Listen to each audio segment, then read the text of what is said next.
পাঁচটি বর্ণ বলবো যে বর্ণগুলো দেখলে আপনি বুঝতে পারবেন তৎসম শব্দ এগুলো। সে পাঁচটি বর্ণ বলার আগে আমি একটু কথা বলে নিই। কথাটা হচ্ছে অনেক জায়গায় আমরা ভুল বানান দেখতে পাই শব্দের। সেক্ষেত্রে বাংলা একাডেমি কর্তৃক প্রবর্তিত প্রমিত বাংলা বানানের যথাযথ নিয়ম যদি অনুসরণ করা হয় তাহলে এই পাঁচটি বর্ণ দেখলে আপনি নিশ্চিতভাবে বুঝতে পারবেন এই শব্দগুলো তৎসম শব্দ। তাহলে বলি বর্ণ কোনগুলো।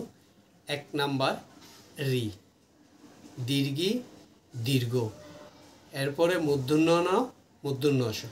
এই পাঁচটি বর্ণ যদি আপনি কোনো শব্দের মধ্যে দেখতে পান তাহলে আপনি নিশ্চিতভাবে ধরতে পারবেন এগুলো তৎসম শব্দ।